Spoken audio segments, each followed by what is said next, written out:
Assalamualaikum warahmatullahi wabarakatuh. Kali ini kita akan belajar dalam pembelajaran 3. Ya, masih di subtema 1, tema 9. Dalam pembelajaran 3, kita akan belajar materi pembelajaran IPA dan Bahasa Indonesia. Materi pembelajaran IPA, berbagai sumber energi. Dapatkah kalian menyebutkan berbagai sumber energi di bumi? Terdapat beragam sumber energi, misalnya air, matahari, batu bara, gas alam, angin, dan sebagainya. Dengan kata lain, sumber energi dapat berasal dari sumber daya alam yang ada di sekitar kita. Sumber energi dapat dibedakan menjadi dua berdasarkan kemampuannya untuk memperbarui sendiri, yaitu sumber energi yang dapat diperbarui dan sumber energi yang tidak dapat diperbarui. Yang pertama, sumber energi yang dapat diperbarui adalah sumber energi yang dapat terbentuk kembali dalam waktu relatif singkat. Contohnya adalah matahari, angin, air, panas bumi, tumbuhan, hewan, dan sebagainya. Kita masuk ke pembahasan matahari. Matahari merupakan sumber energi utama di bumi.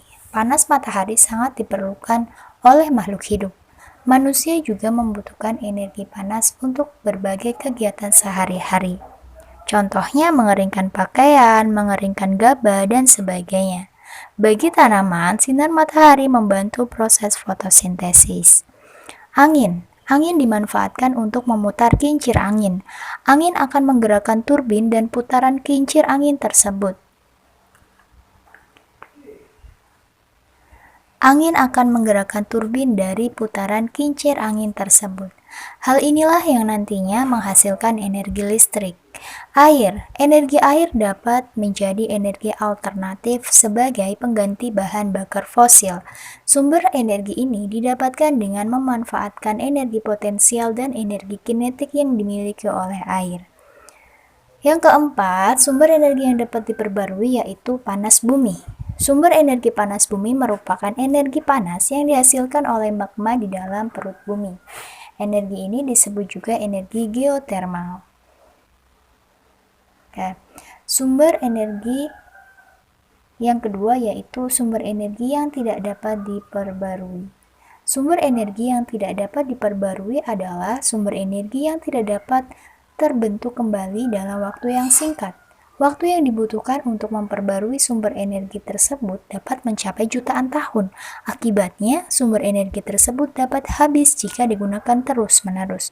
Contohnya adalah minyak bumi, batu bara, gas alam, dan sebagainya. Minyak bumi berasal dari plankton dan jasad teknik yang telah mati lalu terpendam di bawah permukaan bumi selama jutaan tahun.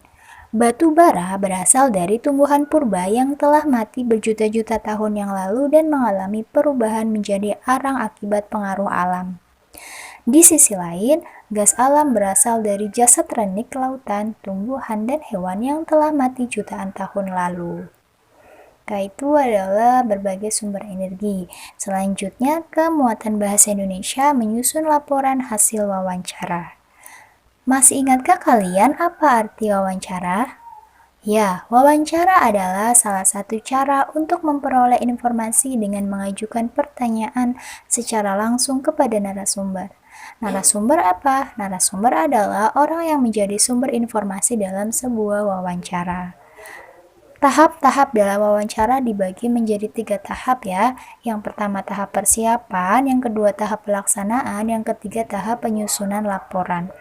Dalam tahap persiapan, ada menentukan tema dan tujuan wawancara, menentukan informasi yang diinginkan, menentukan narasumber, dan menyusun daftar pertanyaan.